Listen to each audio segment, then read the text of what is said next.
A Organização Mundial de Saúde define a saúde como sendo um estado completo de bem-estar físico, mental e social, e não apenas a ausência de doenças. E o Espiritismo? Como define a saúde? Nós vamos conversar sobre esse tema com Dejair Batista de Paula Júnior, que é da cidade de Maringá, sobre esse assunto. E depois da nossa entrevista, nós vamos ver a mensagem do Momento Espírita. Olá, Dejair, estamos felizes por ter você aqui conosco hoje. Olá. O que é saúde à luz do Espiritismo, ou seja, a saúde real? Dona Ivone, no livro O Consolador, psicografado por Chico Xavier, ditado pelo Espírito Emmanuel, na questão 95, com as nossas palavras, Emmanuel diz que enquanto nós aqui na Terra, nós acreditamos que saúde é a perfeita harmonia dos órgãos físicos, ele fala que para o plano espiritual, saúde é a perfeita harmonia da alma. E que muitas vezes há necessidade da contribuição de uma moléstia, de uma deficiência aqui na Terra para que a gente tenha saúde. E um exemplo interessante é no livro Nosso Lar. Quando o André Luiz está na área de reencarnação, onde eles fazem os planejamentos, em um dos setores tem a área onde eles planejam o corpo físico. E é muito interessante que um espírito de psique feminino se aproxima e diz: eu gostaria de fazer um pedido, uma solicitação. Eu vi o meu corpo físico e gostaria de pedir uma deficiência na minha perna, porque eu já tive dificuldades na área da sensualidade, e eu gostaria de me prevenir um pouco mais. Então, ou seja, a visão no plano espiritual é diferente da nossa, porque a preocupação é conosco, espíritos imortais, que estamos aqui na Terra para evoluirmos, e não só para os prazeres sensoriais do corpo físico. Isso significa, então, que muitas vezes um mal físico, uma doença, é o remédio de que o espírito necessita. Justamente, perfeito, isso mesmo. E o que é a doença, então? A enfermidade à luz do Espiritismo, o que significa em nossa vida, conforme nós já nos referimos, É muito interessante também, em um outro livro psicografado por Chico Xavier, intitulado Estude e Viva, que foi ditado pelos Espíritos Emmanuel e André Luiz. No capítulo 40, ele faz um comentário que doença são problemas que carregamos conosco, que foram criados ou em outras épocas ou no abuso de agora, e que a lei nos traz para contribuir para o nosso equilíbrio espiritual. Ou seja, é muito interessante essas reflexões, E tem um livro do Manuel Filomeno de Miranda, ditado por ele, psicografado por Divaldo Franco, chama Painéis da Obsessão. E lá a gente vê dois casos bem interessantes. Um é de Argos, que é o protagonista da história do livro, na qual ele cometeu um assassinato de uma forma ele fez uma tocaia para ficar com a esposa de um homem, e ele assassinou esse homem com um punhal no peito dele. E passado algumas outras reencarnações, séculos, no início do século XX, ele então passa por essa dificuldade, ele tem uma tuberculose nessa reencarnação, e que foi, na verdade, uma reação, um efeito da lei, devido a esse ato dele, ele vem com essa tuberculose para ele trabalhar, primeiro para ele reparar, e ao mesmo tempo para ele ir expurgando esses pontos e se trabalhar, se melhorar espiritualmente. E nesse mesmo livro tem o caso do Maurício, que é bem interessante. O Maurício, ele é um jovenzinho que foi cúmplice do Argos lá no século XV, nesse assassinato, e ele estava novamente caindo em algumas armadilhas, às vezes, da própria vida que ele traz. E o que estava acontecendo? Ele estava no Rio de Janeiro, saiu de casa, uma cidadezinha pequena, e foi para o Rio buscando fama, dinheiro e outras coisas. Quando chega lá, ele acabou se envolvendo em drogas. E o benfeitor espiritual, a irmã Angélica, ela então, tentando ajudá-lo, programa, enquanto ele dorme, programa com ele, espírito, algumas mudanças necessárias para a sua evolução, né, nessa reencarnação. E foi muito interessante que uma das coisas era que ele iria ficar muito triste, né, por tudo que estava acontecendo, e para que ele não voltasse às drogas, porque ele estava usando maconha, eles iam dar uma enfermidade auxiliar, ou seja, uma infecção respiratória. Eles iam ajudar, porque na verdade ele já estava causando isso nele, uma infecção respiratória para que ele não pudesse usar as drogas novamente. E aí essa tristeza dele ia gerar uma vontade de voltar para o lar dele, porque não ia ter ninguém para cuidar dele lá. E ele começou a se lembrar da mãezinha, da família, para que ele pudesse ser ajudado. Ou seja, dois casos importantes que nos mostram a importância, às vezes, de uma moléstia na nossa vida. Certo. Mas é importante também a gente refletir que mesmo a doença tendo essa finalidade, não devemos nos acomodar, nos entregar a elas, né? De forma... Buscar o tratamento, buscar a cura. Sempre, né, Dona Ivone? Sempre. Sim. O que nós aqui estamos dizendo é para que a gente não se revolte. Sim. Que a gente sempre se pergunte o que essa enfermidade ela quer me mostrar? O que Deus, né, que permite, tudo é que Ele permite para o nosso próprio bem. O que essa enfermidade quer me mostrar? O que eu necessito mudar nas minhas emoções, na minha forma de viver, que essa doença, essa enfermidade, essa deficiência está me mostrando? Então, isso é importante. Claro, nós devemos fazer o nosso máximo para a gente se curar, né? Isso é resignação. Né? Isso é resignação. Isso é resignação e não acomodação. E não acomodação, perfeito. Isso que o Espiritismo nos orienta, né? Perfeito. Convivermos com a dificuldade, né? E não nos acomodarmos com ela, mas sem a revolta, né? Sim. Isso é muito importante. E como que nós podemos nos tornar, Dejair, saudáveis verdadeiramente?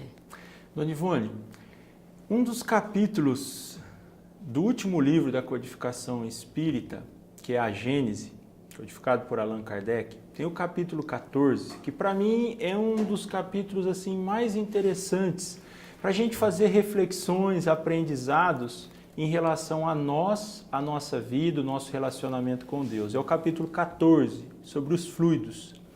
Todos nós, quando nós pensamos, quando nós sentimos algo, nós estamos emitindo fluidos. Então esses pensamentos, esses sentimentos, eles podem ser bons, como eles podem não serem bons. E quando eu emito esses fluidos, nós sabemos que nós somos espíritos imortais, nós temos o nosso perispírito e nós temos o corpo físico. E que o perispírito está ligado célula a célula, mais de 70 trilhões de células, com o corpo físico. Quando eu emito fluidos bons ou negativos, qual é o primeiro receptor? O nosso perispírito. E ele envia isso para o corpo físico. Então nós podemos emitir fluidos bons. Se nós emitimos fluidos bons, todas essas células recebem esses bons fluidos. E as pessoas ao nosso redor também sentem. Quando eu emito fluidos negativos, é a mesma coisa. E só para a gente fazer uma reflexão, por exemplo, o câncer às vezes é uma célula enferma, doente, que é a causa desse desenvolvimento, às vezes, do câncer. Então imaginemos, por exemplo, se nós ficamos anos com mágoas, com ressentimentos, com ódios de algumas pessoas. E é interessante a gente fazer uma reflexão, por exemplo, que na sociedade atual, muitas vezes a gente diz que ama tanto o cônjuge, ama tantos filhos, e às vezes, na hora que nós estamos perto deles, a gente está lembrando do trabalho, de mágoas que a gente teve, e acaba não dando oportunidade de conversar, de demonstrar, de agir em relação ao amor, ao carinho com aquelas pessoas.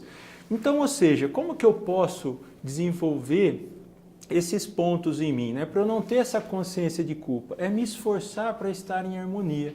Me esforçar para ter bons pensamentos, bons sentimentos. Esse é um trabalho, é um esforço que todos nós devemos, aqui na Terra, aspirar, né?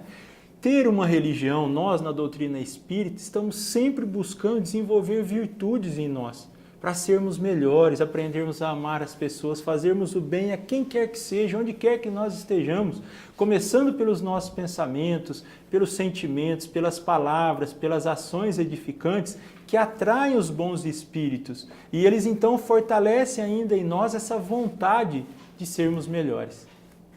E quais os problemas atuais que você colocaria que a sociedade enfrenta que a torna mais doente? Dona Ivone, a causa talvez mais importante é a falta de objetivos na vida em relação à vida real, à vida espiritual. Essa aquisição de virtudes, de aproveitarmos melhor o nosso tempo.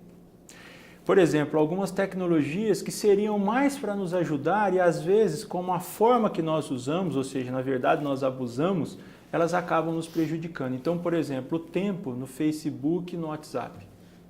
A maioria de nós, se nós formos analisar, às vezes a gente fica vendo vídeos, por exemplo, no WhatsApp, de brincadeiras fúteis, que falam mal de uma nacionalidade ou de pessoas. E às vezes são minutos, 3 minutos agora, 3 minutos mais tarde, a hora que a gente vê em uma semana foram 3 horas, 2 horas e meia. E nós dizemos, mas eu não tenho tempo para ligar para alguém, né? Para o meu pai, para o meu irmão, para a minha filha.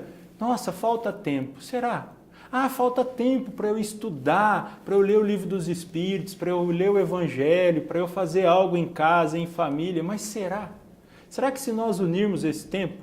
Por exemplo, outra coisa, a gente estava falando de fluidos, filmes. Às vezes as pessoas gostam de assistir filmes de terror, coisas que não fazem bem fluidicamente para nós. Conversações fúteis, às vezes horas, em conversações fúteis em alguns lugares, quando a gente se reúne. Então, ter esse esforço de ter boas conversações. As pessoas, nós ainda nos comprazemos muitas vezes em drogas lícitas e ilícitas. Por exemplo, cigarro, às vezes nós sabemos que faz mal, mas nós não fazemos esforço para largá-lo. A bebida alcoólica, no DESAN, que ocorre, um trabalho aqui em Maringá, todas as quartas-feiras, às 20 horas, que é um trabalho vinculado ao AMEN, para os nossos irmãos ainda viciados nas drogas lícitas ou ilícitas. Nós percebemos que a maioria daqueles que lá estão, sejam com drogas pesadas ou com outras, elas começaram bebendo em casa, junto com os pais, Dona Ivone, começaram pela bebida. Então, hoje é algo ainda, infelizmente, disseminado, que a pessoa deve beber, aí por vários motivos. Notícias. Nós ainda nos comprazemos tanto em trazer notícias desagradáveis, difíceis, E se alguém vem com uma notícia boa, positiva, logo alguém já coloca um obstáculo e já começa novamente. Então, essa vontade de trazer coisas, muitas vezes negativas, dietas, por exemplo, nós não estamos dizendo aqui que não se deve fazer, mas, por exemplo, há pessoas que elas estão sempre fazendo dietas, ou para emagrecer, ou para ficar forte, etc. Mas nós fazemos de uma maneira que nós não pensamos. Às vezes a gente fica sempre buscando aquele corpo perfeito, sempre nessas dietas. E às vezes os nossos filhos que estão do nosso lado, o que eles ficam pensando? Que para eles serem felizes, eles vão ter que ter um corpo escultural, perfeito, magrinho, lindo. Mas às vezes a nossa carga genética não permite isso. E aí? Aí nós vamos ficar tristes o resto da vida com isso? E que tipo de saúde real ela está tendo? E por fim, as más conversações, Tomar cuidado com essas más conversações. Às vezes a gente falar mal da vida dos outros, criticar, acusar, execrar outras pessoas, principalmente na ausência delas. Então são pontos para a gente fazer uma reflexão. Quais são as verdadeiras aspirações, os nossos desejos nessa vida? Isso, se nós fizermos essa reflexão, começarmos a fazer prece, se a gente fizer prece a Deus, nós conversando com Ele, nós mudamos esses fluidos em nós e atraímos os bons espíritos. Em compensação, se continuarmos com essas dificuldades, vamos atrair espíritos ainda inferiores como nós, mas ainda que se comprazem nesses pontos. E isso vai ser mais fortalecido em nós ainda. Dejair, refletindo sobre esta questão, É mais importante a forma como nós vivemos do que o tempo que vivemos, não é? Sim. Para o espírito. Na área da saúde, Dona Ivone, o mais importante é a forma como se vive. Muitas vezes nós buscamos, né, viver o máximo de tempo, a gente vê, né, a fórmula da juventude, filmes que passam isso. E o mais importante é a forma como se vive, por exemplo, saber envelhecer, né, aceitar o corpo físico. Não estou dizendo que a gente não deve tomar todos os cuidados, né, que a tecnologia nos permite. É da lei de Deus, é né? da lei Preservação. de Deus, preservação. Mas, dizemos assim, a gente aceitar, né, que com a velhice vem uma série de outras situações, de mudanças no nosso corpo físico, né, que nós devemos aceitar, trabalhar. Então, a forma como se vive é muito importante. Por exemplo, eu tenho alegrias verdadeiras ou são alegrias ilusórias, né? Quais são os meus objetivos de vida? O que eu estou fazendo para beneficiar a sociedade, beneficiar a minha família de forma verdadeira? Porque a maioria das pessoas, nós achamos que simplesmente deixar uma boa condição financeira para os nossos filhos ou para os nossos cônjuges, isso é o mais importante. Será que é? Nós temos de nos trabalhar para nós e para que os nossos familiares sejam pessoas de bem, homens de bem. E um exemplo que eu acho muito importante nesse ponto é Jesus. Ele viveu até os 33 anos de idade, mas com que intensidade ele viveu, com que alegria verdadeira. Então nós precisamos fazer essa reflexão, né? Inclusive não se tem notícia de Jesus doente, né? Sim, é verdade. E realmente a saúde de Jesus era a saúde integral, a saúde da alma, o espírito mais perfeito que esteve na Terra, né? Inclusive, Dona Ivone, ele é o maior exemplo de saúde que nós já tivemos aqui na Terra. Saúde integral, como a senhora está dizendo. Por quê? Porque ele nunca enfermou, porque ele não necessitava, é um espírito puro. Então, o seu corpo físico, ele veio também perfeito, né? Ele não tinha necessidade de reparar ou nada. E ele é um exemplo para nós em todos os aspectos de saúde real. Imagine o governador espiritual do nosso planeta nascer numa estrebaria.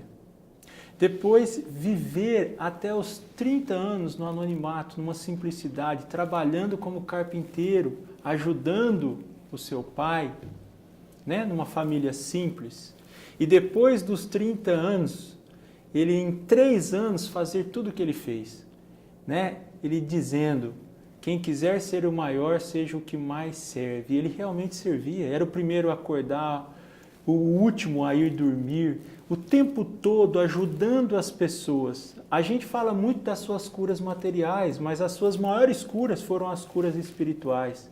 Ele levar o evangelho, levar a sua palavra, o seu exemplo de vida para as pessoas. Só a sua presença modificava, né? Modificava o ambiente, né, Dona Ivone? Para aqueles que queriam vê-lo, né? Que tinham olhos de ver e ouvidos de ouvir, né?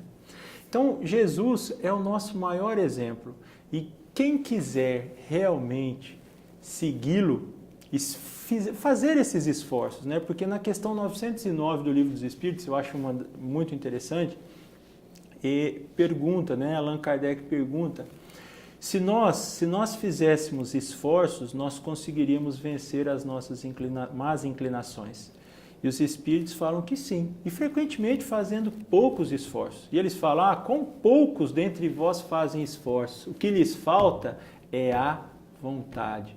Então todos nós necessitamos ter essa vontade de fazermos esforços para nos melhorarmos, para seguir o nosso maior exemplo, que é Jesus, o Cristo de Deus.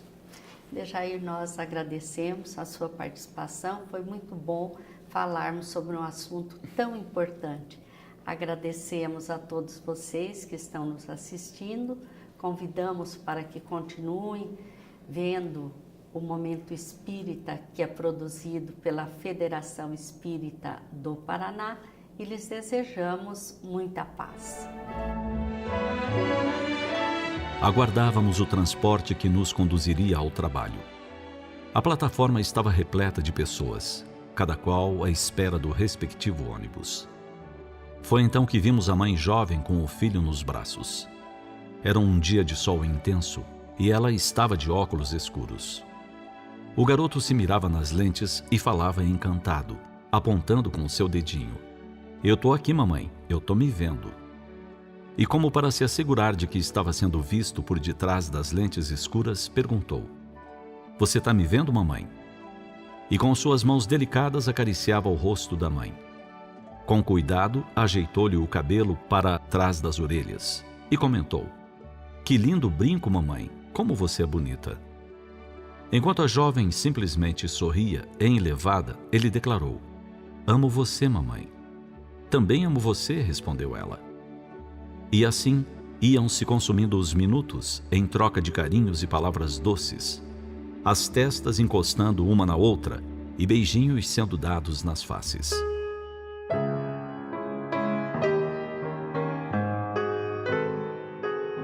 Observando as cenas que se sucediam, discretas, mas emocionantes, ficamos a pensar nos segredos do amor. Desse amor que extravasa do coração de um filho agradecido e apaixonado, do amor materno que se repleta de felicidade nessa doce experiência. Permitimos-nos viajar no tempo e cogitar. Quando os anos se sucederem, quando a vida já houver estabelecido outras diretrizes, como recordarão esses corações tais momentos? Possivelmente, o menino tornado homem não terá guardado lembrança daqueles momentos fugazes, num dia distante, numa plataforma de transporte urbano.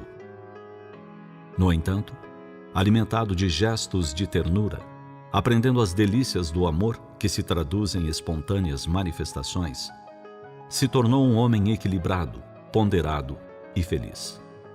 A mãe, com certeza, na madureza dos anos ou na velhice dos dias, guardará na memória o enlevo daqueles momentos e daquelas carícias.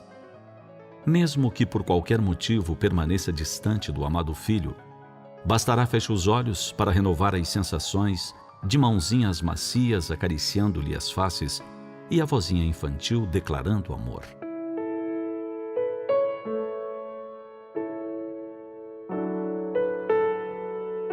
Enquanto muitos passam pela vida e aportam na velhice no barco da desilusão, desencantados, os que elegeram para suas vidas o amor, navegarão em águas tranquilas. Pessoas assim vivem intensamente, produzindo o bem, semeando alegrias em seu redor, sendo felizes. Enquanto outros vão à cata de aventuras, ou se propõem a uma caça à felicidade, esses, por terem elegido o amor como sentido do viver, saúdam cada dia com gratidão. Espalharam as sementes do amor em profusão e colhem seus frutos sazonados. Essas pessoas não se permitiram perder os tesouros dos minutos. Minutos de um dia de sol, de um gesto de carinho, de uma palavra gentil, de uma declaração amorosa e inesperada. Pense nisso. Aproveite hoje, a partir de agora, cada minuto para experienciar o amor. Ame e ensine a amar. Expresse ao outro seu amor. Construa sua felicidade.